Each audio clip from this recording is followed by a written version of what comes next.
Hello guys! And for today's video, gawa naman tayo ng bakery breads pero lagyan natin ng ibang atake para naman mas panalo. Mas masarap and syempre pag bago sa mata, mas kaakit-akit sa customer. Kaya wag na nating patagalin yan at simulan na natin. Gamit tayo today ng mixer kasi masakit yung kamay ko magmasa. Dito meron akong 280 ml ng water room temperature lang. 1 cup plus 3 tablespoon yun by cups. Naglagay ako dyan ng 1/2 cup ng sugar, 1 teaspoon ng salt. Hinalo ko yun para matunaw na sila. And then 500 grams ng bread flour. Pwede din ang all-purpose flour.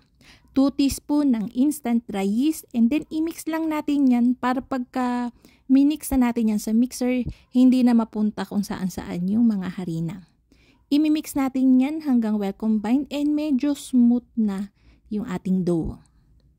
Yung gagawin nating dough dito, walang gatas, walang egg.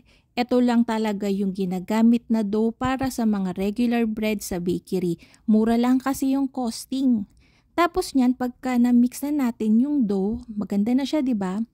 Maglalagay na tayo dyan ng 1/4 cup ng margarine. Goldilite margarine yung ginagamit ko dito, kaya kahit margarine yan, napakasarap pa rin yan. Ito na nga yung ilalagay natin para maglasang ube, magkulay ube na yung ating dough. Gagamit ako dito ng yam emulko, mga nasa 2 teaspoon lang yung ilalagay ko dahil sobrang concentrated nito. So yung isang bottle ng ganito, marami na kayong mapagkagamitan. So see, makulay na siya kahit sa dough pa natin yan ilagay.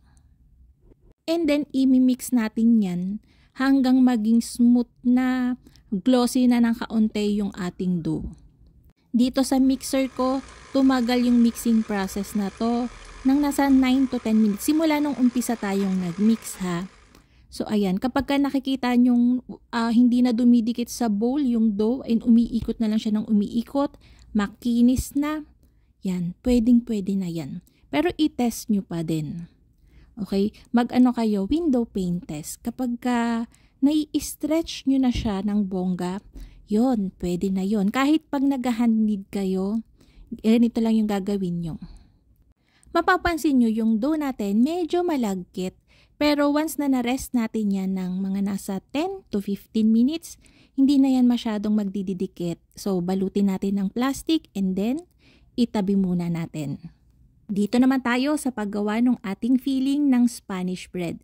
Meron ako diyang 1/2 cup ng sugar, 1/2 cup ng breadcrumbs, 1/2 cup ng third class flour o soft class flour, pwede din naman ng all-purpose flour, and then 1/2 cup ng margarine. Yan. Meron akong gloves kasi mas masarap tong haluin kapag kinakamay para mas mabilis. So, pagka well combined na siya, ganyan na. Maglagay tayo dyan ng kaunting-kaunti lang ng yam emulko. Kasi konti lang naman tong batch ng filling natin. Siguro mga nasa 1/2 teaspoon to 1 teaspoon, pwedeng-pwede na. And then, i-mix lang natin yan hanggang ma-spread na yung ating emulko. So, pagka ganyan na siya, okay na yan. Medyo malambot yung ating filling, pero once na napaalsa nyo ng maayos yung inyong bread, hindi yan tatagas dun sa bread, promise. Basta paalasahin nyo siya ng sapat. So, ito na yung ating dough. Hindi ko na pinoportion yung ating filling kasi masanay ako na kinukulbit-kulbit na lang siya. Pero kayo, pwede nyo naman siyang i-portion. Yung filling natin ha. Ikakat ko lang yung dough natin ng nasa 35 to 40 grams each. Depende na sa inyo. Kung gusto nyong mas maliit pa dyan, gawin yung 25 grams, pwedeng-pwede. Dahil nga malambot, dito pa lang nga makikita nyo ng malambot na talaga yung dough natin. Meaning, pag na-bake natin yan, para yung brioche sa lambot. Promise, hindi yan titigas kahit mag-ilang araw pa. Okay? Pagka nagro-roll kayo ng Spanish bread, wag yung roll na higpitan nyo ng kaunti. Wag yung talagang pinapagulong nyo lang siya. Pin kayo ng pin. Kasi pagka gano'n, nagkakaroon tayo ng malalaking air packets dun sa pinagrollan. So, nagse-separate. So, hindi magandang tignan. So, ganyan lang. Ipin nyo ng ipin. Ganyan yung pagro-roll. Kahit anong breads pa yan, pagka nagro-roll kayo, ganyan yung gagawin nyo para hindi maluwag.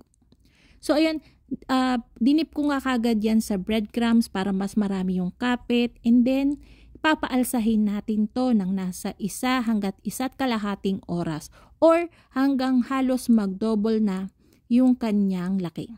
And then, naka-preheat na yung oven ko, 280 degrees Celsius.